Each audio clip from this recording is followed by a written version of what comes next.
শুভেচ্ছা। আমন্ত্রণ চ্যানেল 24 এর নিয়মিত সাপ্তাহিক আয়োজন ইস্পাহানি মির্জাপুর চা নিবেদিত মুক্ত কণ্ঠের সাথে রয়েছি আমি মোহাম্মদ ইমতিয়াজ। চ্যানেল 24 এর প্রতিবেদনে উঠে এসেছে নীলফামারী জেলার ভিসা জালিয়াতির চাঞ্চল্যকর সব তথ্য। আজকে সারাদিন দর্শক আপনারা হয়তো চ্যানেল 24 যারা দেখেছেন তারা হয়তো নিশ্চয়ই এই প্রতিবেদনটি সম্পর্কে অবগত রয়েছেন। অনুসন্ধানে দেখা যায় যে পুরো নীলফামারী জেলায় জাল ভিসা তৈরির কার্যক্রম মহামারীর আকারে ধারণ করেছে। আর এই ভিসা প্রতারণার ফাঁদে পা দিয়ে সহায় সম্বল হারাচ্ছেন প্রবাসী বাংলাদেশি সহ হাজার হাজার মানুষ। নীলফামারী জেলার কিশোরগঞ্জ থানায় চলতি বছরই ভিসা প্রতারণার ঘটনায় মামলার সংখ্যা শতাধিক রয়েছে। প্রশাসনের নাকের ডগায় বসে কিভাবে ঘটছে এই ভিসা জালিয়াতির ঘটনা বা কেনই বা ধরাছোঁয়ার বাইরে থেকে যাচ্ছে এই প্রতারক চক্র, এই সকল বিষয় নিয়ে আমরা আজকে আলোচনা করব। তার আগে এই নিয়ে একটি প্রতিবেদন রয়েছে, আমরা শুরুতেই দেখে আসবো।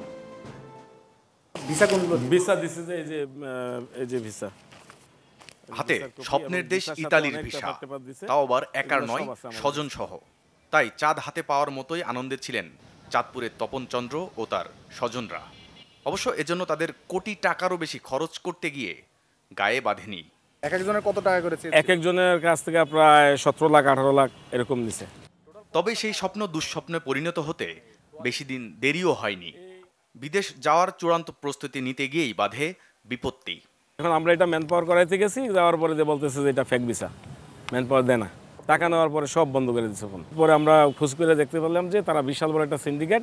এই সিন্ডিকেটের মাধ্যমে তারা বিভিন্নভাবে মানুষের কাছ থেকে টাকা হাতে নিতেছে, কিন্তু তাদের দেখা পাইতেছে না কেউই।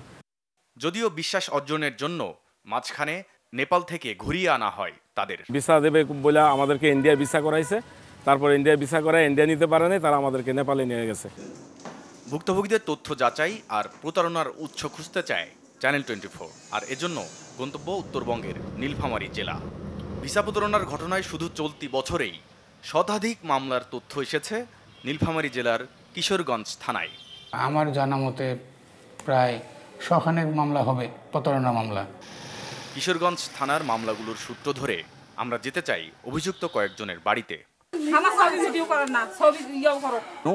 ভুল করছিল, গেছিল, এটা মিথ্যে কথা নয়। ঠিক আছে, ওইখানে বন্ধ করেন। এইটা বুলবুল ভাইয়ের বাসা না? আছে উনি? ওনার এই বাসাটা ছাড়া আর বাসা আছে?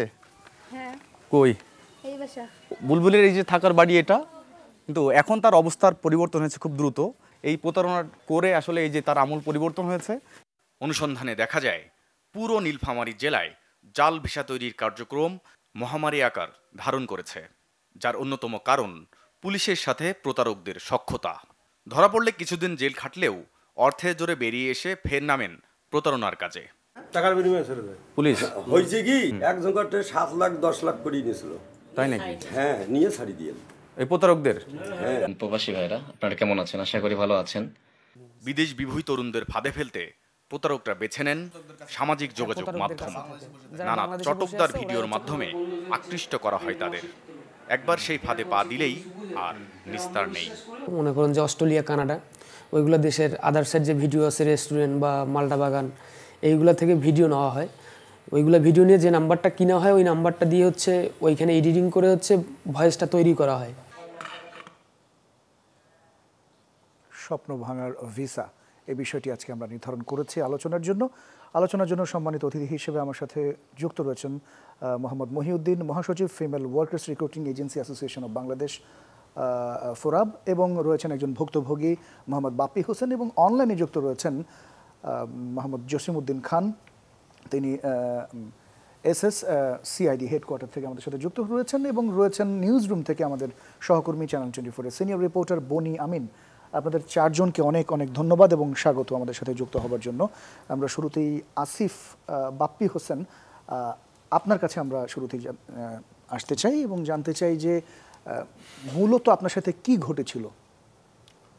মূলত আমার সাথে যেটা ঘটে, আমার বিদেশ যাওয়ার ফাঁদে ফেলানোর চেষ্টা, প্রথমত আমার লোভ দেখায়, আকাঙ্ক্ষা যে বিদেশ গেলে অনেক টাকা পয়সা ইনকাম হবে, বহুত কিছু প্রভাব দেখাচ্ছে। কারা দেখাচ্ছে? আমার প্রথমত আমার এক বন্ধু ছিল বিদেশে। ও হচ্ছে প্রথমত কোথায় ছিল? সাইপ্রাসে। ওকে। আমার ভিসা দিয়েছিল সাইপ্রাসের ভিসায়।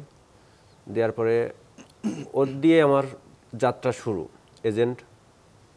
তারপরে যাওয়ার পরে প্রথম বলল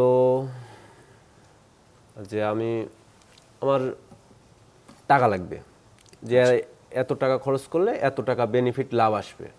আচ্ছা, তা আমি আমার বাসায় যোগাযোগ করলাম যে আমি বাইরে চলে যাই, আমার ফ্যামিলি ততটা ভালো না, তবে যোগাযোগ করে কিছু টাকা দিল, মানে দেওয়ার ক্যাপাসিটি করলো।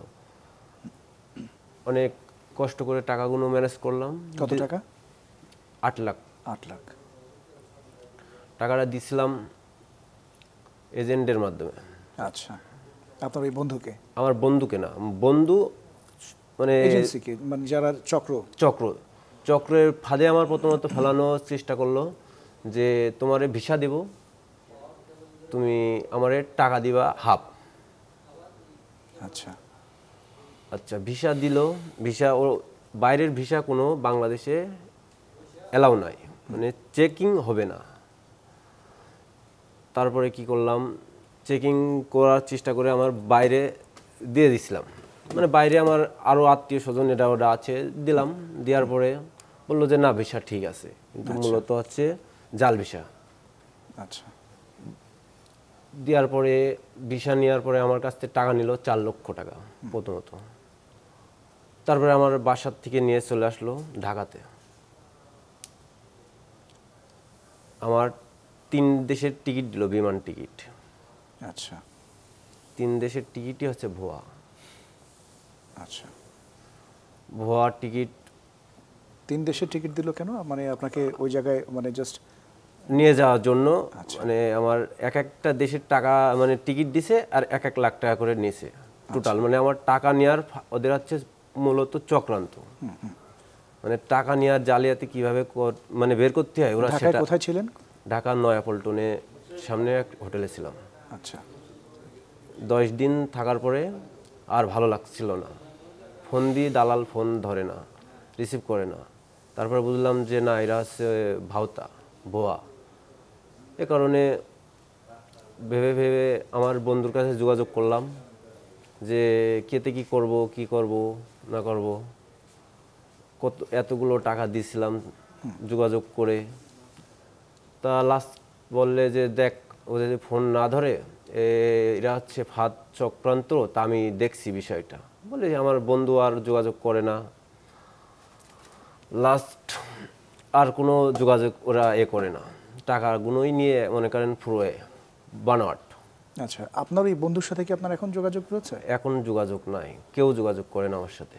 আচ্ছা, ওই বন্ধু কি ওই প্রতারক চক্রের সাথে যুক্ত রয়েছে এরকম কোনো ধারণা আছে আপনার? ওই বন্ধু চক্রান্তে যোগাযোগ নাই, কারণ ও হচ্ছে মাধ্যম দেখাই দিছিল যে এই জায়গায় যোগাযোগ করলে আসতে পারবা, বাইরে আসতে পারবা। আচ্ছা, ঠিক আছে, আপনার কাছে আমরা আবারও আসবো। জনাব মহিউদ্দিন, আপনি শুনছিলেন আমাদের বাপ্পির কথাগুলো। আপনার কাছে একটু জানতে চাই, এই যে এই ধরনের ভুয়া বা প্রতারক যে এজেন্সিগুলোর কথা আমরা বিভিন্ন সোশ্যাল মিডিয়া বা বিভিন্ন মাধ্যমে আমরা জানতে পারি, এগুলো কিভাবে গড়ে ওঠে এবং কিভাবে তারা অনুমোদন পায়? ধন্যবাদ। প্রক্রিয়াটা কি? ধন্যবাদ আপনাকে। আমরা বাপ্পির কাছ থেকে আমি খুব মনোযোগ সহকারে শুনছিলাম। বাপ্পি প্রথমে যে কথাটা বললেন, উনি ইনভলভমেন্টটা ওনার বন্ধুর মাধ্যমে উনি বিদেশে যাওয়ার আকাঙ্ক্ষা প্রকাশ করেছেন। এরপরে উনি একটা চক্রের কাছে কথা বলেছেন। উনি এই চক্রের মাধ্যমে মূলত উনি প্রতারণা হচ্ছে। এখানে আমরা বারবারে যেটা বলতে চাচ্ছি, আমরা এজ এ রেকর্ডিং এজেন্ট হিসেবে আমরা প্রবাসী কল্যাণ মন্ত্রণালয়ের অনুমোদিত এজেন্ট এবং আমাদের authority BMET, bureau of man power, প্রবাসী কল্যাণ মন্ত্রণালয়, বিএমইটি এবং আমরা বিশেষ করে বাইরা, আমরা সব সময় একটা বিষয় বলি, আমাদের যে কোনো অভিবাসন প্রত্যাশী লোকজনকে সরাসরি কোনো রেকর্ডিং এজেন্সি মাধ্যমে যোগাযোগ করার জন্য, যার মাধ্যমে এসে আসুক, যে কোনো বাইয়া হয়ে আসতে পারে, কিন্তু বাট ওনার গন্তব্য হবে একটা রেকর্ডিং এজেন্সি, বৈধ রেকর্ডিং এজেন্সি।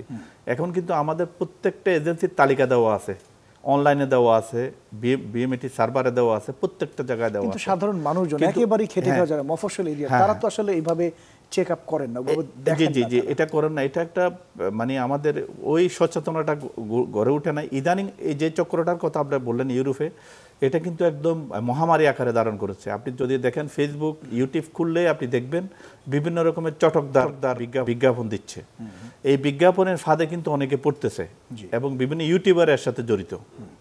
তো এখানে যে বিষয়টা আমাদের মানে ঠান্ডা মাথায় যদি আমরা চিন্তা করি, এই ধরনের ফাঁদে পড়ার আগে আসলে আমি একটা ইউটিউব, একটা ফেসবুক, একটা বিজ্ঞাপন, এই বিজ্ঞাপনকে আমি যদি বিশ্বাস করি তাহলে আমি তো প্রতারিত হব। এটা একটা একদম অশিক্ষিত, একদম সাধারণ মানুষের বোঝার কথা। না, তার মানে আপনি বলছেন যে এই যে প্রতারক চক্রগুলো, এদের আসলে কোনো এজেন্ট নাই, না না, ওনারা কোনো অনুমোদিত কোনো এজেন্ট না। আপনি যদি একটা অনুমোদিত রিক্রুটিং এজেন্ট হয়, তাকে সে যদি আপনার সাথে প্রতারণাও করে থাকে, আপনার অথরিটি আছে, আইন শৃঙ্খলা বাহিনী আপনাকে সহযোগিতা করবে, বিএমইটি আপনাকে সহযোগিতা করবে, মন্ত্রণালয় আপনাকে সহযোগিতা করবে।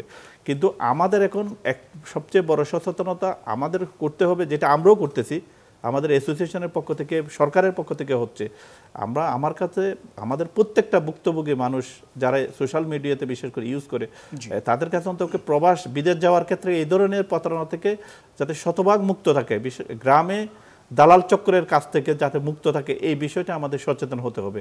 যদি আপনি নিজেই সচেতন না হয়, দেখুন আমার ভাই 8 লক্ষ টাকা দিয়ে দিয়েছে, 8 লক্ষ টাকা দিয়ে দিয়েছে, উনি একবারও প্রশ্ন করেন নাই যে আমি 8 লক্ষ টাকা দিচ্ছি, তাহলে আপনি কোন অফিসটা কোথায়, আপনার কোন টেবিলে দিব, কোন ডেস্কে দিব। আজকে যদি উনি কোনো টেবিলে কোনো ডেস্কে দিতেন, অথবা টাকাটা দেওয়ার আগে যদি উনি একবার কাকরাইলে যে বিএমইটি অফিসে যে হেল্প ডেস্কে যে যোগাযোগ করতেন যে আমি সাইপ্রাসে যেতে চাচ্ছি, আমি একটা অফিসের সাথে লেনদেন করতে চাচ্ছি, ওনারা অবশ্যই বলে দিতেন যে ঠিক আছে কোন রিক্রুটিং এজেন্সি আমাকে বলেন। তো এই জায়গাতে আমি আমাদের একদম সকল অভিবাসন প্রত্যাশী আমার ভাই বোনদের প্রতি আমার অনুরোধ, কোনো অবস্থায় যাতে কোনো চটকদার বিজ্ঞাপন দেখে তাদের কপ্পরে না পড়ে। এবং এখানে নট অনলি বাংলাদেশ থেকে হচ্ছে, এটা কিন্তু ইউরোপের বিভিন্ন দেশ থেকে, মিডল ইস্টের বিভিন্ন দেশ থেকে এই ধরনের বিজ্ঞাপনগুলো আসতেছে। তো এক্ষেত্রে আমাদের আইন শৃঙ্খলা বাহিনী যারা আছে, বিশেষ করে যারা আমাদের আইন শৃঙ্খলা বাহিনীর সদস্যরা আছেন, তার সাথে আমরা কথা বলবো, ওনাদের এই বিষয়টাতে আপনাদের স্পেসিফিক কোনো পদক্ষেপ রয়েছে? আমাদের পদক্ষেপ আছে এবং আমরা বিএমইটির সাথে এটাতে প্রত্যেকটা ডেমোতে সহ আমরা নিজেরা কিন্তু কাজ করতেছি। এগুলা আমরা সব সময় আমাদের ওয়েব পেজে আপনারা দেখবেন, মানে এগুলা করি। ফেসবুকে আমরা প্রচারণা করতেছি যে আপনি কোনো মানে রিক্রুটিং এজেন্সি ছাড়া, কোনো ট্রাভেল এজেন্সি, অন্য কোনো আপনার এই যে সোশ্যাল মিডিয়ার অ্যাক্টিভিটিস যারা করে, ইউটিউবার যারা, তাদের পাদে পড়ে আপনারা নিঃস্ব হবেন না। এই বিষয়গুলো কিন্তু আমরা বিভিন্ন জায়গায় আমরা প্রচারণার মধ্যে আমরা করতেছি। হয়তো এটা সবার দ্বার পর্যন্ত এটা পৌঁছাচ্ছে না। তো এই বিষয়টাতে আমি মনে করি আরও বেশি সচেতন আমাদের হওয়া দরকার। অনেক ধন্যবাদ মোহাম্মদ মহিউদ্দিন। আপনার কাছে আবারও আমরা আসবো। আমাদের সিনিয়র রিপোর্টার বনি আমিন নিশ্চয়ই শুনতে পাচ্ছেন। বনি আমিন, আপনি তো এই নিয়ে অনুসন্ধান করেছেন এবং বিভিন্ন চাঞ্চল্যকর তথ্য আপনার এই প্রতিবেদনে আমরা দেখেছি। কি কি চাঞ্চল্যকর তথ্য আপনার কাছে ফুটে উঠেছে? আপনি তো গোটা জেলাটাও মোটামুটি ঘুরে দেখেছেন। প্রথমত আমি আসলে আমাদের যারা দর্শক আছেন, যারা আমাদেরকে ট্রাস্ট করেন, বিশ্বাস করেন এবং আমাদের প্রতিবেদনের উপরে আস্থা রাখেন, তাদের কাছে আমি দুঃখ প্রকাশ করছি। কারণ আমাদের যেই রাত 9টায় সার্চ লাইটের যে অনুসন্ধানটি যাওয়ার কথা ছিল, সেটা আসলে 3টা পার্টে বিভক্ত। 2টা পার্ট গিয়েছে, লাস্ট পার্ট আসলে আমরা সঠিক সময়ে অন এয়ার করতে পারিনি, আমাদের যান্ত্রিক ত্রুটি হয়েছিল। যারা আসলে মিডিয়া বুঝেন এবং এই ধরনের ভিডিও অডিও নিয়ে যারা কাজ করেন, তারা সেটা বুঝে থাকবেন। তো আমরা আসলে দর্শক অনেক ধরনের প্রতিক্রিয়া আমাদেরকে জানিয়েছেন। আমরা আসলে তারা যে জানাবেন সেটা খুবই স্বাভাবিক, কারণ আমি আগেও বলেছি যে চ্যানেল 24-এর প্রতিবেদনের উপর, চ্যানেল 24-এর কর্মীদের উপর কিংবা চ্যানেল 24-এর উপর প্রবল আস্থার কারণে এটা হয়েছে। আমরা এখন আসলে পরবর্তীতে রাত 1:45টায় আমাদের পুনঃপ্রচার হবে এই প্রোগ্রামটি, এবং ইউটিউব, ফেসবুকে ইতিমধ্যে হয়তো আপলোড হয়ে গেছে, সেখান থেকেও আপনারা দেখে নিতে পারেন। তো আমি যেটা বলছিলেন ইমতিয়াজ ভাই, যে কী ধরনের চাঞ্চল্যকর তথ্য আমি পেয়েছি, আসলে আমরা একটা ইনভেস্টিগেশন যখন করি তখন তো এটার মানে মানুষ কী পরিমাণ ভিকটিম কিংবা এটার কী পরিমাণ ক্ষতি হচ্ছে মানুষের নিয়ে তো যেহেতু আমরা কাজ করি, তো সেই হিসেবে এটা বিবেচনায় নেওয়া হয় যে এই প্রতারণার ধরনটা একেবারেই নতুন বলা যায়।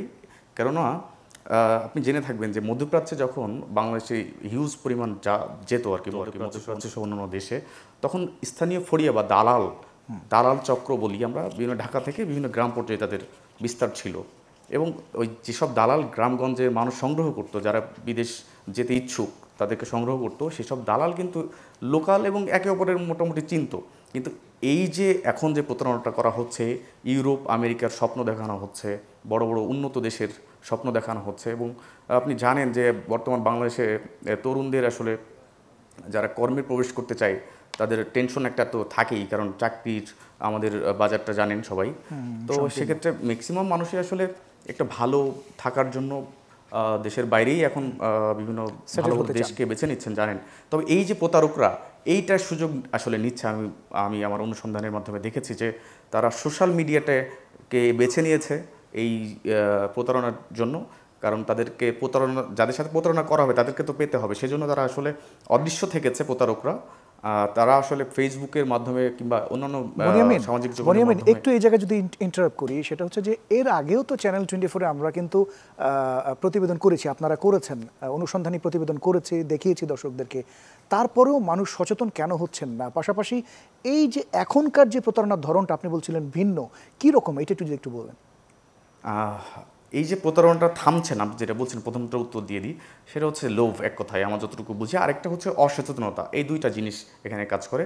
আর আরেকটা বিষয় তো সবাই তো একটু উন্নত জীবনে আশা করে, সেটাও আশা করা দোষ না, তবে সচেতনতা খুবই ইম্পর্টেন্ট। কারণ সোশ্যাল মিডিয়ায় কোনো ভিডিও দেখে সেটার ট্রাস্ট করে এবং সে তাতে দেওয়া নাম্বার দেখে কোনো প্রতিষ্ঠান খোঁজা না কিংবা কোনো ধরনের খোঁজ খবর নেয় না, কিংবা হচ্ছে যে ধরেন এই যে ভিডিওগুলো দেখে যে নাম্বার দিয়ে ফোন দেয় ডিরেক্ট প্রতারকদের, তখন আসলে প্রতারকদের কথার ছলে জড়িয়ে যায় এবং তারা তখন আসলে এক প্রকার ব্লাইন্ড থাকে, তাদের বিদেশ যেতে হবে। এই যে এমন এমন আশা দেওয়া হয়, এমন এমন ধরনের ফেক ডকুমেন্ট আসলে তাদের সামনে উপস্থাপন করা হয়, তারা আসলে এটা আর অন্য জায়গায় যে ভাববে কিংবা খোঁজ নেবে সে পর্যন্ত তারা আসলে যাওয়ার সুযোগ পায় না বেশিরভাগ সময়। এখানে দুইটা জিনিস ঘটে।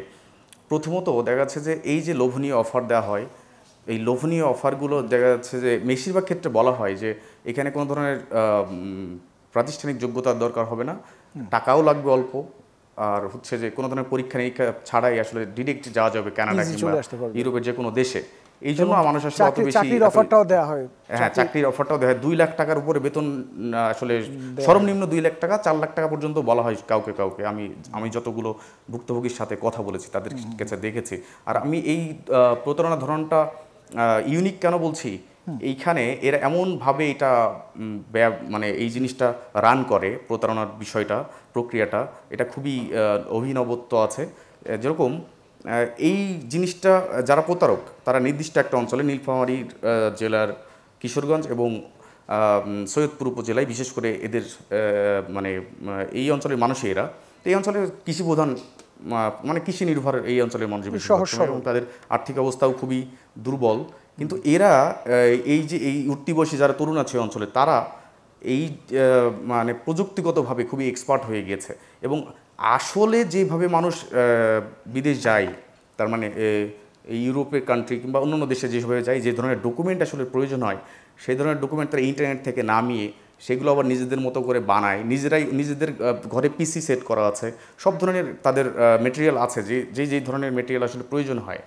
এবং সবচেয়ে বড় কথা হচ্ছে যে এই যে মানুষ বিশ্বাস করার আরেকটা কারণ হচ্ছে যে কিছু প্রমিনেন্ট ব্লগার আছে, যেরকম বনি, আমার নামে একজন আছে বনি আমিন, অস্ট্রেলিয়া প্রবাসী, উনি ব্লগ করেন এবং হিউজ উনার রিচ আছে উনার পেজটা। এই জন্য উনার ওই ভিডিও যখন অস্ট্রেলিয়া কেন্দ্রিক কিংবা অন্যান্য জিনিস দেয়, তখন ওই ভিডিও আপলোড করার পর এরা আবার আপলোড করে এদের ইন্টারনেট থেকে এক ধরনের সিম কিনতে পাওয়া যায়। যেই দেশের কথা বলবে প্রতারণার সময়, যেরকম ইতালির কথা বলতে পারে, ইতালির একটা সিম কিনবে যে ইন্টারনেট থেকে 200 টাকার মধ্যে। ব্লগার যারা তারা কি জড়িত নাকি শুধু টাকার বিনিময়ে তারা শুধু বিজ্ঞাপনটা করে দেন এরকম কিছু? না, এটা যে বিজ্ঞাপন করে বিষয়টা ওরকম না। আমি ওদের সাথে প্রতারকদের সাথে কথা বলেছি, আমার মূল প্রতিবেদনটা ইনভেস্টিগেশনটা আছে। আমরা একটা বিজ্ঞাপন বিরোধী যেতে হবে, ছোট্ট করে যদি বলেন, তারপরে আমি জসিম ভাইয়ের কাছে যাব। হ্যাঁ, আমি যেটা বলছিলাম যে এই যে প্রতারকরা মানে যখন আসলে এই জিনিসটা ধরেন মানে একেবারেই মানুষ যাতে বুঝতে না পারে এমনভাবে সূক্ষ্মভাবে করা হয়, এবং যে টাকা লেনদেনের ক্ষেত্রে যেসব ধরনের অ্যাকাউন্ট ব্যবহার করা হয় কিংবা অন্যান্য ডিজিটাল মাধ্যম ব্যবহার করে, সেগুলো কিন্তু তাদের নিজেদের কোনো ধরনের চিহ্ন তারা রাখে না, তাদের আইডি কার্ড তারা ব্যবহার করে না, তাদের সরাসরি ভিডিও তারা ব্যবহার করে না। এবং যে ভিডিওটার কথা বলছিলাম, যারা ব্লগার তারা কিন্তু আসলে এই ক্ষেত্রে এখনো পর্যন্ত আমি তাদের জড়িত থাকার, সংশ্লিষ্ট থাকার কোনো বিষয় পাইনি, কারণ তাদের ভিডিওগুলোই এরা ডাউনলোড করে এদের মতো করে আবার ভয়েস দেয়, ভয়েস দেওয়ার পরে তারা নাম্বার বসিয়ে দেয়। এআই দিয়ে তারা ভয়েস দিয়ে ওটা নিজের Right, মতো করে right, right, অনেক exactly. ধন্যবাদ। চমৎকার কিছু তথ্য জানলাম, আপনার কাছে আবারও আসবো আমরা।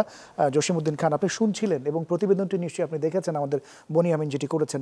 মধ্যপ্রাচ্যে যে সকল বাংলাদেশিরা থাকেন তারাই মূলত এই চক্রটি টার্গেট করে থাকেন তাদেরকে কেন টার্গেট করা হয়, কি মনে হয় আপনার কাছে জসিমউদ্দিন খান? জি, ধন্যবাদ ইমতিয়াজ ভাই, সবাইকে স্বাগত জানাচ্ছি।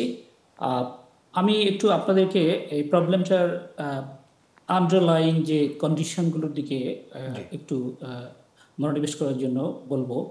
এখানে মেইন হচ্ছে পারপিটেটর যারা, তারা হচ্ছে গ্রিড থেকে, যেটা যে বনি আমিন ভাই বললেন যে গ্রিড থেকে তারা টাকা হাতিয়ে নেওয়ার চেষ্টা করে, এবং তারা যে আলটিমেটলি যাদের মূল অস্ত্র হচ্ছে প্রতারণা, তারা চিট করে ফ্রডুলেন্ট ডকুমেন্টের মাধ্যমে।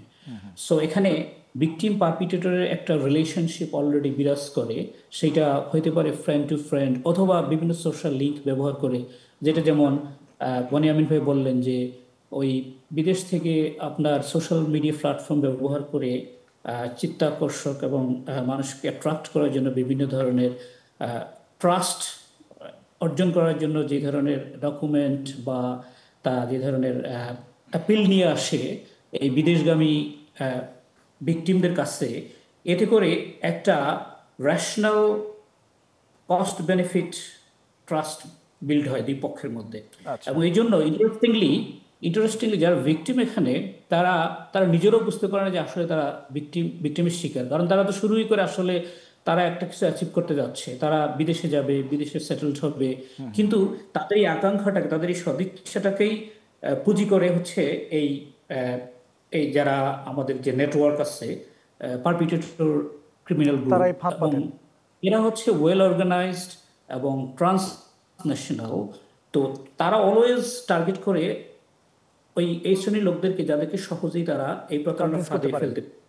মেবি মিডল ইস্টের এই লোকগুলো যেহেতু তারা মনে করে যে অলরেডি তারা এখানে কিছুদিন প্রবাসে চাকরি করে কিছুটা টাকা আর্ন করে, এবং তাদের প্রত্যেকের মধ্যে একটা আকাঙ্ক্ষা থাকে যে এটা ক্যাপিটালাইজ করে তারা আরও উন্নত কান্ট্রিতে, ইউরোপের, অস্ট্রেলিয়ার উন্নত কান্ট্রিতে যাবে। সো এই আকাঙ্ক্ষা, এই ডেজায়ারটাকে পুঁজি করেই তাদের উপরে এই চিটিং ফাঁদটা পাতে পারপিটেটররা। তো এটাই হচ্ছে আমার মনে হয় মেইন প্রবলেম। এবং এখানে যেহেতু কোনো ভায়োলেন্স নাই, এখানে যেহেতু রেশনাল ওয়েতে খুব ইজিলি তারা এই ফাঁদটা পারতে তাদের জন্য সহজ হচ্ছে। আসলে গভর্নমেন্ট এজেন্সির পক্ষ থেকে আর্লিয়ার ইন্টারভেনশনের সুযোগ নাই। যখন ভিকটিম আসলে রিপোর্ট করে থানায় বা আমাদের কোর্টে, দেন আমরা ইনভেস্টিগেশন করতে পারি এবং ইনভেস্টিগেশন বিষয়গুলো নিয়ে আমরা আপনার কাছে আবারও আসবো জসিমউদ্দিন ভাই। ছোট্ট একটা বিরতির সময় হলো দর্শক, আমাদের ছোট একটা বিরতি নিয়ে আসছি, অতিথিরা রয়েছেন, নিশ্চয়ই আপনারা সাথে থাকবেন। ফিরবো খানিকক্ষণ পর। বিরতির পর আরও একবার স্বাগত ইস্পাহানি মির্জাপুর চা নিবেদিত মুক্ত কণ্ঠের সাথে রয়েছে মোহাম্মদ ইমতিয়াজ। আমাদের সাথে 4 জন অতিথি যুক্ত রয়েছেন। আমরা বাপ্পি হোসেন আপনার কাছে আবারও আসতে চাই। বাপ্পি, আপনি বলছিলেন যে আপনাকে ঢাকায় নিয়ে আসা হলো, আপনি পল্টনের এই জায়গাটায় ছিলেন, 10 দিন হোটেলে ছিলেন, তখন আপনার কাছে গিয়ে মনে হয়েছে যে এরা ভাওতাবাজি করছে, এই ধরনের একটা শব্দ আপনি বলছিলেন। আপনি মানে তখন বুঝলেন যে ভাওতাবাজি হচ্ছে, কি করেছেন এরপরে? আপনি কি বাড়ির দিকে ফিরে গিয়েছেন না অন্য কোনো? আমি বাসায় চলে গেছিলাম। মূলত আমার যে দালাল, মানে ওদের তো দালালি বলে এক প্রকার, যে দালাল, ওর বাসা হচ্ছে বগুড়া। আচ্ছা, বগুড়া। ওর একটা মামা ছিল আমাদের সাথে। আচ্ছা, মামা, ওরও যাওয়ার কথা ছিল সাইপ্রান্সে। আচ্ছা। যাওয়ার পরে দালাল বলল যে মানে আমার বাসায় যেতে দেবে না, মানে বাসায় গেলে তো টাকা দেয়া লাগবে। আচ্ছা, 5 তারিখের আগে, মানে শেখ হাসিনা। আপনি যে 10 দিন হোটেলে ছিলেন তখন পর্যন্ত কয় টাকা দিয়েছিলেন? 4 লাখ? না, তখন পর্যন্ত আমার টাকা পেমেন্ট, মানে আমার 8 লাখ ক্লিয়ার। হ্যাঁ, 8 লাখ ক্লিয়ার। আমার ধাপে ধাপে টাকা নিছে, মানে ওরা এমন ভাবে। টাকাটা কিভাবে নিয়েছে? প্রথমত আমার ভিসা দেওয়ার কথা বলেছে, যে ভিসা বের করে দেব। বুঝতে পেরেছি, কিন্তু কিভাবে দিয়েছেন টাকাটা আপনি? ভিসা বের করার পরেই আমার দেওয়া লাগবে 4 লাখ, ওদের সাথে কন্ট্যাক্ট, মানে চুক্তি। কোন মাধ্যমে দিয়েছেন টাকাটা? কিভাবে দিয়েছেন? ব্যাংকের মাধ্যমে। ব্যাংকে? কোন ব্যাংকের মাধ্যমে? এটা ইসলামী ব্যাংক। ইসলামী ব্যাংকের মাধ্যমে। জি। আচ্ছা, পুরো একবারে 4 লাখ টাকা দিয়েছেন? একবারে 4 লাখ টাকা ভিসা নেওয়ার সাথে সাথে। আচ্ছা, ভিসা পাওয়ার পরে তারপরে আমারে টিকিট করলো, বিমান টিকিট। 3টা টিকিট বলেছেন আপনি? 3 দেশের টিকিট? 3 দেশের টিকিট। যে টিকিট করব, তোমার টাকা লাগবে, তোমার ফ্লাইট 16 তারিখ, ঢাকায় আসতে হবে 14 তারিখে আমার ঢাকা আসা লাগলো। ঢাকা আসলাম, আসার পরে আমার টাকা মানে ঢাকায় আসার সাথে টাকা পেমেন্ট, মানে টিকিট কাটার জন্য টাকা পেমেন্ট করে দিয়েছি। আচ্ছা, তখন টিকিট আপনি হাতে পেয়েছেন? হ্যাঁ, টিকিট আমার হাতে সব দিয়েছে। আচ্ছা, ভিসাও পেলেন, টিকিটও পেয়ে গেলেন, এখন শুধু বিমানে ওঠা বাকি? ওটা বাকি। আচ্ছা, আর রাত 8টার সময় আমার ফ্লাইট, আমি গুছিয়ে আছি রুমের ভেতরে যে 8টার পরে বেরিয়ে চলে যাব। হঠাৎ করে বলে যে তোমার ফ্লাইট আজ হবে না, ক্যান্সেল। আমি বলছি তার মানে কি ভাই, বুঝলাম না, মানে ক্যান্সেল মানে? তা বললো যে একটা সমস্যা, সাইপ্রাসে তো এইভাবে লোক নেওয়া যায় না, আর বাংলাদেশতে ওর ভিসা নাই, ঠিক আছে, ওর ভিসা নাই, এটা কন্ট্যাক্ট হিসেবে তোমার পার করা হবে। আচ্ছা, তা সেখন ঈদ ছিল, কুরবানি ঈদ। কুরবানি ঈদ এই কুরবানি ঈদের আগের কুরবানি ঈদ 1 বছর হয়ে যাচ্ছে। আমারে বললো আচ্ছা তাহলে কি করবো আমি? তা বলছে পুলিশরা ছুটিতে যাবে, সব প্রশাসন, ওই গ্যাপে তোমারে ঢোকাই দেবো। আচ্ছা, আমি তা ওদের কথা মতন রয়েছি। 10টা দিন থাকার পরে আজ না কাল, কাল না পরশু, এরকম করে করতে করতে হয় না। তারপরে আমি বলি যে তাহলে আমার বাসায় চলে যাব, আমার বাসায় যেতে দেয় না। তা আমি বললাম ভাই তা এইভাবে তো থাকলে তো আমি অসুস্থ হয়ে যাব, যে বাইরে যাওয়ার জন্য যে আসলাম, সুস্থ মানুষ, আমি তো এই যাই থেকে থেকে অসুস্থ হয়ে যাব, হোটেলে খাবার আমি খেতে পারি না। তাহলে বললো তাহলে এক কাজ করো, তুমি আমার বাসায় যাও। আচ্ছা, বাসা আছে বগুড়ায়, ওর নাম আছে মুস্তাক দালাল চক্র। আচ্ছা, 1 নম্বরও। তো ও আমারে ওদের বাসায় যাওয়ার পরে, ওদের বাসায় না, ওর মামার বাসায় নিয়ে গেল। আচ্ছা, ওই জায়গার থেকে কেটে গিয়ে আমার একটা বুঝালো, মানে ওরা হচ্ছে পুরোটা একদম ছলনা, মানে ওদের ফাঁদে যে ফা দেবে একদম সে নিঃস্ব। আচ্ছা, আপনি সেই বাসাটা চেনেন? হ্যাঁ, আমি বাসা মানে এখন আপনি চিনবেন? ওর মামার বাসা আমি চিনি। ওই তো মামার বাসা এখনো চিনবেন? হ্যাঁ, ওর মামার বাসা এখনো চিনি। মামা বলতে এমনি অনেক সময় ডাকে মামা, পাড়াতো মামা এমন নাকি? হ্যাঁ, পাড়াতো মামা, মানে 1 গ্রাম, মানে ওই আমি বলছিলাম যে মামারে যে ওদের বাসা কোথায়, বলছে এই গ্রাম পরে, ওই গ্রামে। আচ্ছা, মামা যাওয়ার কথা ছিল, মামা ভুক্তভোগী। আচ্ছা, আচ্ছা, ঠিক আছে, আপনার কাছে আবারও আমরা আসবো। মোহাম্মদ মহিউদ্দিন, আপনি শুনছিলেন বাপ্পি হোসেনের কথাগুলো। তো এই যে উনি যেতে গিয়েছেন এবং তার আরেক দালালের কথা বললেন, মোস্তাকের কথা, বগুড়ায়, এবং তার বাসাতেও তাকে নেওয়া হয়নি, তার আবার আরেক মামার বাসায় তাকে রাখা হয়েছে, সেখানে তিনি ছিলেন। তো তারা আসলে মানে এই যে ডকুমেন্টসগুলো, যে ডকুমেন্টসগুলো সে হাতে পেয়েছে, তারা তো বোঝেননি আসলে এই ডকুমেন্টসগুলো সঠিক কি ভুল। কিভাবে বুঝবেন আসলে যে এই ডকুমেন্টসগুলো সঠিক, ভিসার ক্ষেত্রেও এবং বিমানের টিকিটের ক্ষেত্রে? ধন্যবাদ আপনাকে। এখানে মূল বিষয়টা যেটা, উনি যখন বাপ্পি যখন 4 লাখ টাকা ওই দালালকে যখন দিলেন ভিসার জন্য, তখন ভিসার জন্য বলা হলো ওনাকে ভিসা হয়ে গেছে, 4 লাখ টাকা দিয়েছে। এখন ওনার ওই সময়ে দায়িত্ব ছিল, যেহেতু উনি ঢাকায়ও এসেছেন বা ঢাকায় আসার আগে, যে আমার ভিসাটা ঠিক আছে কিনা। এটা উনি দেখিয়েছেন, প্রথম একটু আগে বলছিলেন যে তার আরো পরিচিত মানুষজনকে দেখিয়েছেন, বলছেন যে হ্যাঁ ঠিক। না, পরিচিত মানুষজন দেখা আর একটা অথরিটি দেখা। যেমন আপনি মানে মোটামুটি বিদেশ যাওয়ার জন্য এখানে আসার দরকার না ঢাকায়, উনি নীলফামারীতে প্রত্যেকটা ডিস্ট্রিক্টে গভর্নমেন্ট একটা ডেমো অফিস করছে, ডিস্ট্রিক্ট ম্যান পাওয়ার অফিস। যদি উনি একটু বুদ্ধি করে সরাসরি ডিস্ট্রিক্ট ম্যান পাওয়ার অফিসে যে এডি বা ডিডি আছেন, ওনার কাছে যে বলতেন স্যার আমি এই যে বিদেশ যাওয়ার জন্য 1 লাখ টাকা দিয়েছি, আপনি আমার ডকুমেন্টসটা একটু দেখেন ঠিক আছে কিনা, জাস্ট ওইখান থেকেই উনি কি নিশ্চিত হয়ে যেতে পারতেন যে এটা আসলে একটা ফেক ডকুমেন্টস, একটা ভুয়া। তখন ওনা অনেকগুলো কথা ওনাকে বলতেন, তথ্যভিত্তিক কিছু বলার পর ওনার মনে হতো যে না, আসে আমি একটা ভুল পথে আছি, আমি একটা ট্র্যাকের মধ্যে বসেছি, একটা দালাল চক্রের মধ্যে পড়েছি। এই প্রবলেমটা ওনার হয়ে গেছে। কিন্তু ইন দ্য মিডিয়াম তো ওনার 4 লাখ টাকা দেওয়া হয়ে গেছে।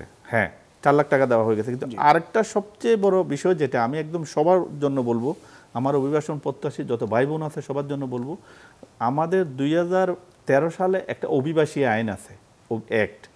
এই অভিবাসী আইনে একদম স্ট্রেট ফরওয়ার্ড বলা আছে যে কোনো বিজ্ঞাপন যদি শুধুমাত্র বিদেশ যাওয়ার জন্য বিজ্ঞাপন দিতে পারবেন বৈধ রেকর্ডিং এজেন্সি, বিএমইটি তথা প্রবাসী কল্যাণ মন্ত্রণালয়ের অনুমোদন সাপেক্ষে ভিসা।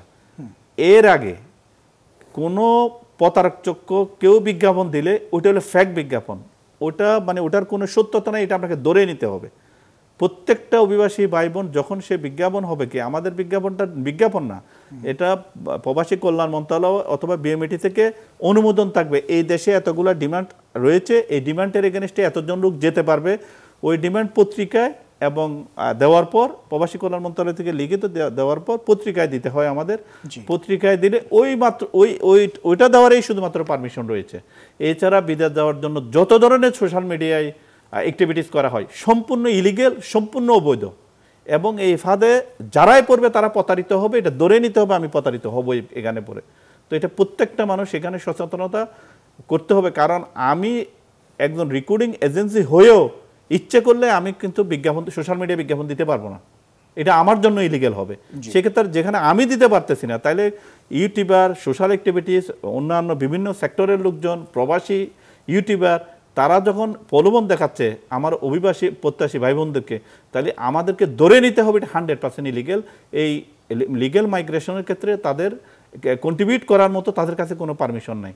কিন্তু যে সকল সোশ্যাল মিডিয়াগুলোতে এই ধরনের বিজ্ঞাপনগুলো দেয়া হয় তাদের বিষয়ে কোনো পদক্ষেপ নেওয়ার সুযোগ রয়েছে কিনা? অবশ্যই সুযোগ রয়েছে, এবং ইতিমধ্যে আমাদের association of travel agents of Bangladesh ATAB থেকে কিন্তু ওনারা একটা টিম করেছেন, প্রবাসী কল্যাণ মন্ত্রণালয়ও কিন্তু একটা টিম করেছে আইনশৃঙ্খলা বাহিনীকে নিয়ে।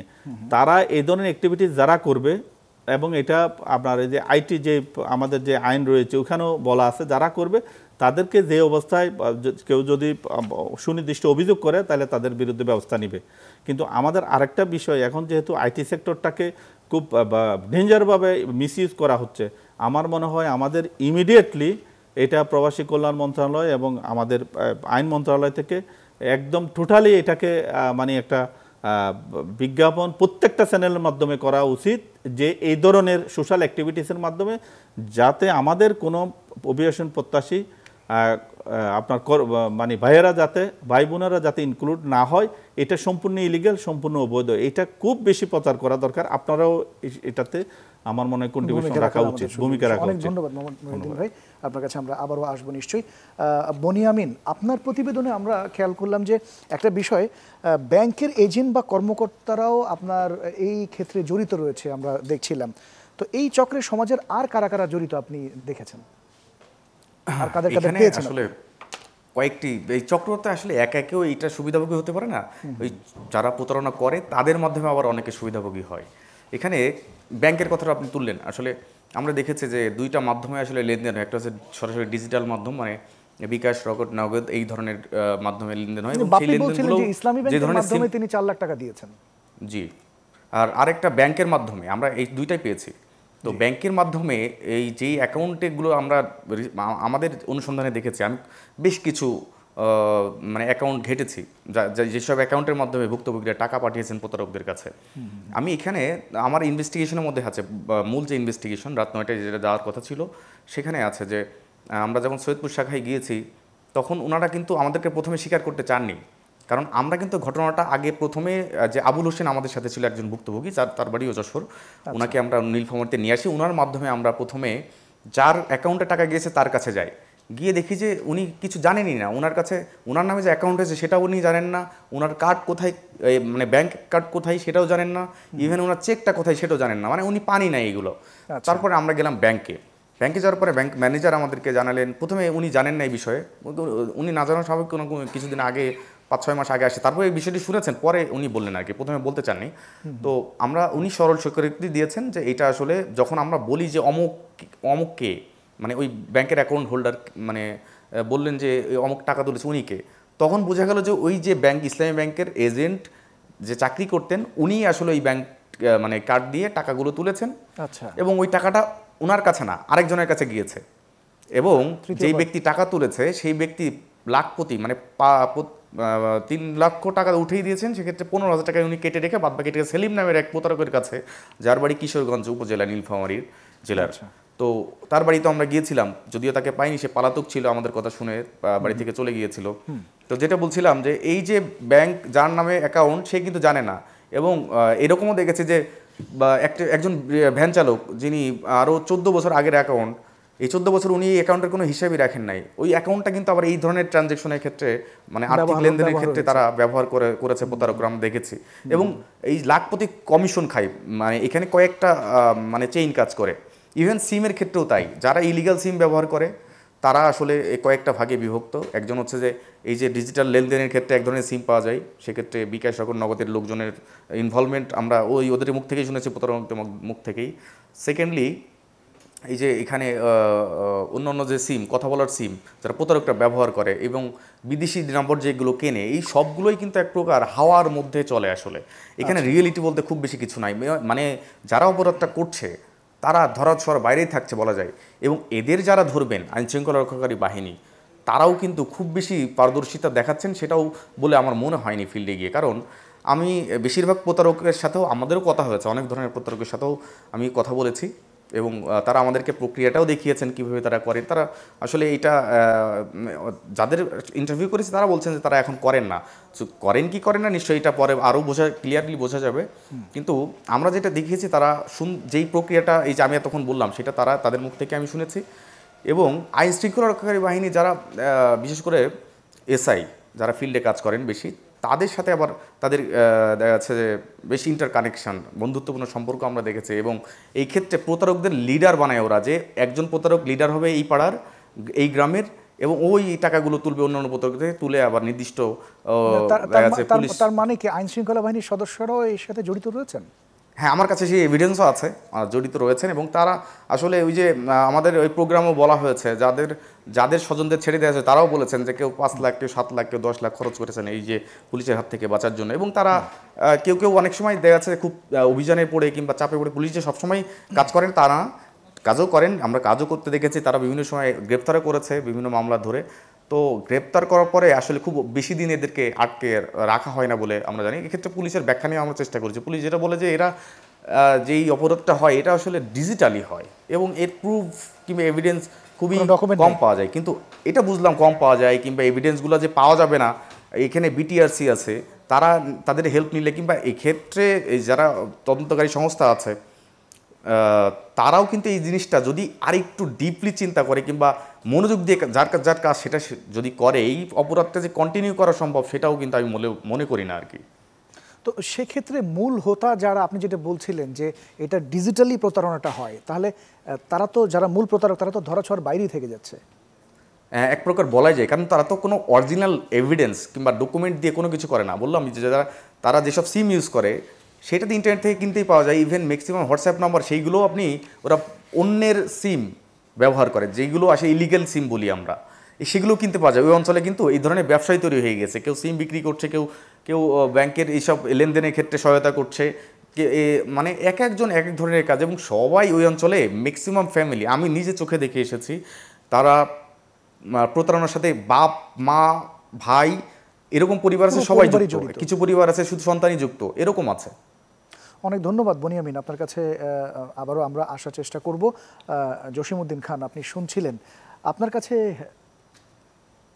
আরেকটা বিষয় বলে ইমতিয়াজ ভাই, আমি একটু ইন্টারাপ্ট করি, সরি, আমি একটা বিষয় ভুলে গিয়েছিলাম। এই দেখেন দালাল, এই যে ওই এলাকার প্রতারকরা এত বেশি এখন প্রভাবশালী হয়ে উঠেছে এবং সবগুলো কিন্তু উঠতি বয়সী তরুণ।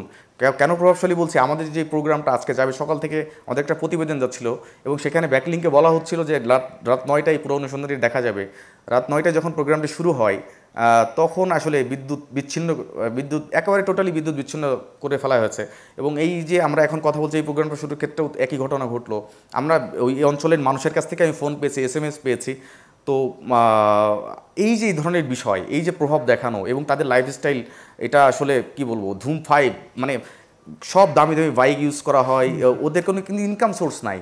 এই যে বিষয়গুলো এখনই যদি দেখা না হয় তাহলে কিন্তু ভবিষ্যতে এদেরকে থামানো কঠিন হয়ে যাবে। কারণ এর আগেও আরেকটা ধরনের প্রতারণা কিন্তু তারা করতে, সেটা থাই লটারির পরে এর ভার্সনটা আসলো, এই যে ইউরোপ আমেরিকার ভিসা ডিরেক্ট তারা ঘরে বসে মানুষকে দিয়ে দেওয়া শুরু করলো।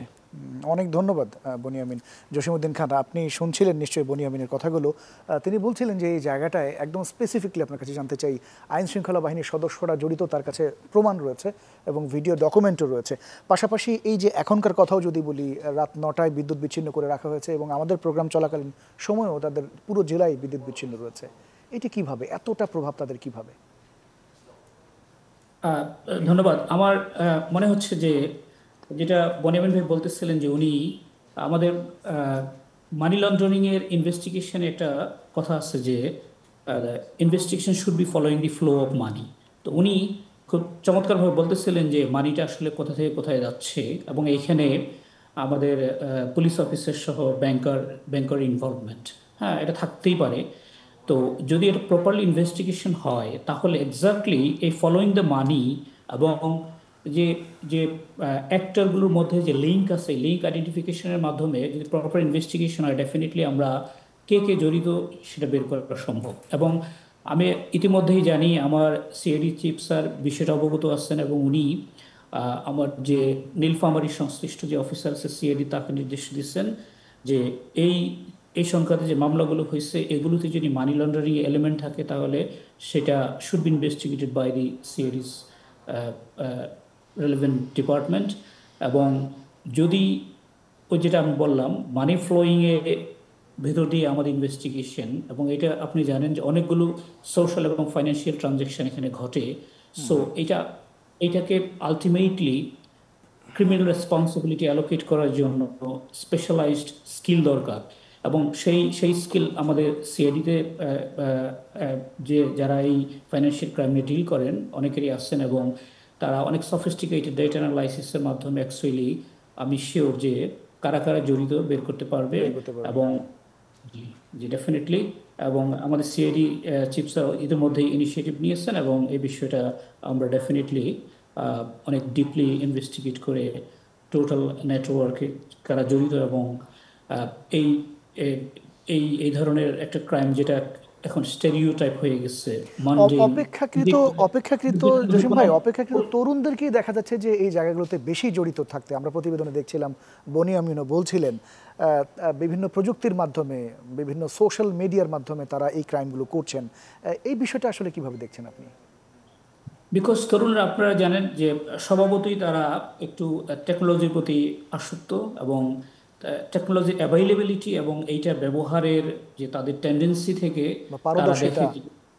তারা সোসাইটির যে মেইন রুট বা যে নর্ম ওয়েতে ক্যাপিটালিজম অপারেট করে এটার একটা অল্টারনেটিভ রুট তারা দাঁড় করাতে চেষ্টা করতেছে, as if they are trying to defy the authority.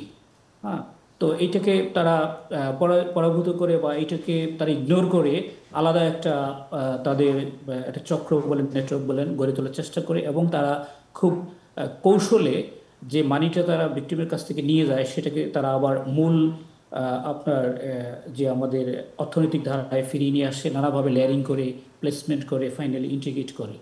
So তরুণরা যেহেতু এরকম তারা হয়তো তাদের পিয়ার প্রেশার থেকে অথবা তাদের ধরেন যে সোশ্যাল মিডিয়ার বিভিন্ন প্রোগ্রাম থেকে, বিভিন্ন অ্যাক্টিভিজম থেকে তারা অ্যাট্রাক্টেড হয়ে এ লাইনে চলে আসতে পারে, এটা খুবই স্বাভাবিক।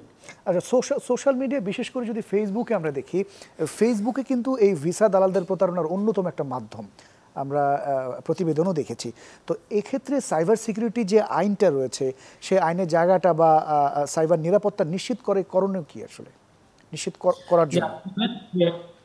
সাইবার স্পেস হচ্ছে একটা ভাস্ট ফিল্ড। এটা এখানে আপনি বাংলাদেশে বসে একজনের ভিক্টিমাইজ হয়, ক্রিমিনাল দেখা যায় বসে আছে ইউএসএতে। আবার এই সাইবার স্পেসকে আপনি ট্র্যাডিশনাল পুলিশিংয়ের মাধ্যমে পুলিশিং করা সম্ভব না। তো আমাদের স্টিল আই বিলিভ দ্যাট আমাদের যে নতুন যে সাইবার সুরক্ষা অধ্যাদেশ 2025 যেটা আসছে, মানে অনলাইন গ্যাম্বলিং থেকে শুরু করে আদার সকল ধরনের সাইবার মিসবিহেভিয়ার আর ভায়োলেশনকে রোধ করার জন্য ধরনের পানিশমেন্টের ব্যবস্থা আছে। বাট অনেক ক্ষেত্রেই আমাদের কিছু চ্যালেঞ্জ রয়েছে, যেমন ধরেন টাকা যদি বাইরে চলে যায়, স্মাগল হয়ে যায়, বর্ডার ক্রস করে, তাহলে সেটাকে আমরা কি ফিরিয়ে আনবো? এটা অনেক চ্যালেঞ্জিং আমাদের জন্য। তারপরে যদি ক্রিমিনাল লায়াবিলিটি যদি আমরা অ্যালোকেট করতে পারি, যিনি এখন বিদেশে বসে বসে এটা পুরো জিনিসটা ম্যানিপুলেট করতেছেন, তাকে আমরা অ্যারেস্ট করে নিয়ে আসাটা এটা অনেক বেশি চ্যালেঞ্জিং। সো আমার মনে হয় এই লিওয়েগুলো, এই ফ্লেক্সিবিলিটিগুলো ব্যবহার করে তরুণ সমাজ, এবং বাট স্টিল আমরা ট্রাই করতেছি একটা সিআইডিতে একটা বেটার প্ল্যাটফর্ম তৈরি করা, যেখানে আমরা রিয়েলি যে কোনো ধরনের ক্রিমিনালের সাথে জড়িত থাকুক না কেন সহজেই যেন তাদেরকে বের করা যায়। অনেক ধন্যবাদ জসিমউদ্দিন খান, আপনার কাছে আসবো। আমাদের হাতে আর 4 মিনিট সময় রয়েছে, আমরা 4 জনের কাছে 1 মিনিট করে জানতে চাইবো। শুরুতেই বাপ্পি হোসেন, আপনার কাছে জানতে চাই, আপনি এত টাকা দিয়ে বিদেশ যেতে কেন চাইলেন, এক বাক্যে বলবেন? এবং আপনি তো এই টাকা দিয়ে ব্যবসা করতে পারতেন। জি, আমি ব্যবসা করতে পারতাম, কিন্তু মনে করেন যে আমি তো এত টাকা আমার কাছে নেই, আমি তো লোন করে নিছি লোকের। সেই লোন করে ব্যবসাটা করতে পারতেন, আপনি কেন 8 লাখ টাকা? এটা কি লোভ কাজ করেছিল না অন্য কিছু? আমারে পুরোটা মনে করেন ওদের চক্রান্তে ফাঁসাই ফেলাইছিল। চক্রান্ত মানে আমারে সময় দেয়নি যে আমি যে একটা আগাবো চিন্তা করবেন। হ্যাঁ, যে আমারে সময় দিছে মাত্র 10 দিন, বুঝছেন? 10 দিনের ভিতরে আমার অল কমপ্লিট করে ফেলাইছে, কাগজপত্র দিয়ে, ভিসা, তারপরে বিমান টিকিট, অল কিছু কমপ্লিট। আমি যে অন্য একটা এক্সপেরিয়েন্স করব সেই সুযোগটা আমারে দেয় না। আচ্ছা, এখন আপনি কি চান? এখন আমি চাই যে আমার টাকাটা যেন ভালোভাবে সুস্থভাবে আইনের মাধ্যমে যে আমার টাকাটা আমার কাছে ফিরে আসুক, কারণ আমি নিঃস্ব হয়ে গেছি। অনেক ধন্যবাদ জনাব মহিউদ্দিন।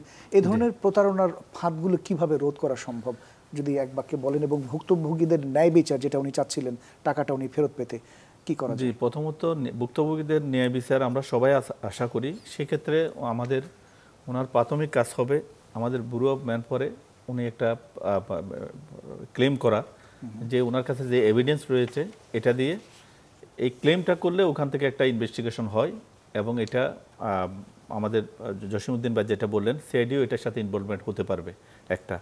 দ্বিতীয়ত হচ্ছে, দেখেন, আমাদের যতদিন পর্যন্ত লিগ্যাল মাইগ্রেশনকে সমস্ত প্রতিবন্ধকতা মুক্ত করা না হয়, সেটা গভর্নমেন্টের সাইড থেকে, সেটা আমাদের সাইড থেকে, সেটা টোটাল মানে আমি কি বলবো মিডিয়ার মাধ্যমে, লিগ্যাল মাইগ্রেশনকে যতক্ষণ পর্যন্ত এক্সপার্ট আধুনিক টেকনোলজি সমৃদ্ধ করা না হয়, ততদিন পর্যন্ত ইলিগ্যাল মাইগ্রেশনকে আমরা মানে অ্যাক্টিভিটিসকে আমরা দমাতে পারবো না। তো সেক্ষেত্রে আমার মনে হয় এই ক্ষেত্রে কাজ করার জন্য আমাদের সবার ভূমিকা রাখা উচিত। আমরা লিগ্যাল মাইগ্রেশনকে প্রতিবন্ধকতা মুক্ত করি সারা বাংলাদেশে। এটাকে আমরা শুধুমাত্র একটা গণ্ডির মধ্যে সীমাবদ্ধ না রেখে এটাকে প্রত্যেকের অবস্থান থেকে আমাদের ভূমিকা রাখি। সেক্ষেত্রে ইলিগ্যাল মাইগ্রেশন এবং ইলিগ্যাল অ্যাক্টিভিটিস বন্ধ হতে বাধ্য। অনেক ধন্যবাদ জনাব মোহাম্মদ মহিউদ্দিন ভাই। বনিয়ামিন, আপনি তো শুধু নীলফামারীর গল্পগুলো আমরা জানছিলাম, এবং গোটা বাংলাদেশের আরও 63 জেলা রয়ে গেছে। শুধু কি নীলফামারীতে এমন দেখছেন, নাকি আরও 63 জেলার তথ্য আপনার কাছে রয়েছে? সময় কিন্তু 1 মিনিট। আমি 1 মিনিটের মধ্যে শেষ করার চেষ্টা করবো। আমি প্রথমে বলি যে নীলফামারীতে বসে যারা এইটা করতো, এখন কিন্তু সবাই যে ওখানে আছে তাও না, কারণ বিভিন্ন সময় অভিযান চলছে, পুলিশও চালাচ্ছে, অন্যান্য বাহিনীও চালাচ্ছে, কিংবা অন্যান্য জেলায় যেসব মামলা হচ্ছে, কারণ ভুক্তভোগী তো হু করে বাড়ছে। কারণ ম্যাক্সিমাম মানুষ জানেন এই ধরনের অফারে, বাম্পার অফার তারা দিচ্ছে যে খুব রাতারাতি বিদেশ চলে যাওয়া সম্ভব, মানে রাতারাতি টাকা দাও, রাতারাতি বিদেশ চলে যাও, এই টাইপের একটা কথাবার্তা বলে তারা এগুলো করে। তো এই যে ধরনের প্রলোভন দেখি যে তারা এগুলো করছে, এবং ওরা কিন্তু করে ওই এলাকায় যে সবসময় থাকতে পারছে তা না, ওখানে এক ধরনের এখন যেহেতু আর্থিকভাবে তারা অনেক বেশি ফুলে উঠেছে, এইদিকে ভুক্তভোগীদের টাকা তো তাদের কাছে, কারণ ভুক্তভোগীদের দেনা টেনে জীবন তছনছ মতো অবস্থা, মানে কারো সংসার ভেঙেছে। আমাদের প্রতিবেদন হয়তো আমরা দেখাইনি, কিন্তু আমাদের কাছে ইন্টারভিউ আছে, এরকম কয়েকজনে পেয়েছি যাদের সংসার ভেঙেছে, কারণ বউ চলে গিয়েছে বাপের বাড়ি, এরকমও হয়েছে। আসলে এটা খুবই হাস্যকর হিসেবে না নিয়ে আসলে এটা আমরা সচেতন হিসেবে ব্যবহার করতে চাই, সেই জন্য আমি এই কথাগুলো মানে এই প্রোগ্রামে বলা। সেকেন্ডলি হচ্ছে যে তারা এখন এই প্রতারকরা এখন বিভিন্ন জায়গায় বিভিন্ন মডেল তৈরি করছে নতুন, কারণ এরা এখন লোকালি না থেকে এরা দেখা যাচ্ছে যে নীলফামারীর প্রতারকরা এখন রংপুর কিংবা অন্য আশপাশের ডিস্ট্রিক্টে ছড়িয়ে আছে, কেউ ঢাকাতেও বসে এই কাজগুলো করছেন, এবং তারা এখন আরও স্মার্ট হয়ে লোকালি বিভিন্ন মানুষের যেরকম আসলে এই যে এরা যখন ভিডিওগুলো সোশ্যাল মিডিয়ায় দেয়, তখন এরা কিন্তু বুস্টিং করে নির্দিষ্ট জোনে, নির্দিষ্ট দেশের প্রবাসী মানুষকে টার্গেট করে। অনেক ধন্যবাদ জসিমউদ্দিন খান, আপনি একটু এক বাক্যে বলবেন এই ভুক্তভোগীদের জন্য সাজেশন, 30 সেকেন্ড। জি, সাজেশন হচ্ছে আমার, দেখেন আমরা সিআইডিতে অনেক চমৎকার কাজ করতেছি। রিসেন্টলি আমরা চাইল্ড পর্নোগ্রাফি, তারপর আপনার ফেসবুকে তান্ত্রিক সাধন বিজ্ঞাপন দিয়ে প্রতারণা, তারপর আমাদের যে এনআইডি ডেটা চুরি করে বিক্রি করা, এ ধরনের অনেক কাজ হচ্ছে। তো আমার মনে হয় আপনারা যদি, আমাদের একটা হট নাম্বার আছে সিআইডিতে যেটা সাইবার পুলিশ সেন্টার ডিল করে, এবং আমাদের ইভেন এই যে আপনার এখানে একটা হট নাম্বার আছে, এইটাতে যদি কল করেন, এবং আমাদের হিউম্যান ট্রাফিকিং এর জন্য আলাদা একটা ইউনিট আছে, তারপর হচ্ছে আমাদের ফরেনসিক ল্যাবরেটরি আছে। So at the first place victim আসলে আমাদেরকে ইনফর্ম করে, তাহলে আপনারা সেই জায়গাটায় তাদের সহযোগিতা করার জন্য সর্বদা প্রস্তুত রয়েছেন। অনেক ধন্যবাদ জসিমউদ্দিন খান, ধন্যবাদ বনিয়ামিন, ধন্যবাদ মোহাম্মদ বাপ্পি হোসেন এবং ধন্যবাদ মোহাম্মদ মহিউদ্দিন। একজন মানুষ যখন সর্বশান্ত হয়ে যায় ঠিক তখন তার চেয়ে বেদনার আর কিছুই হতে পারে না। জীবনযাত্রার মান উন্নয়নের স্বপ্ন যেন দুঃস্বপ্নে পরিণত না হয়, তাই নিজেরা সচেতন হই এবং অন্যদের সচেতন করি। তা না হলে শুধু নীলফামারী নয়, এরকম ভিসা জালিয়াতির ঘটনা ছড়িয়ে পড়বে পুরো বাংলাদেশ জুড়েই। আমরা সকলেই সচেতন থাকবো এই প্রত্যাশা রেখে আজকের মতো বিদায় নিচ্ছি। সবাই ভীষণ ভালো থাকবেন।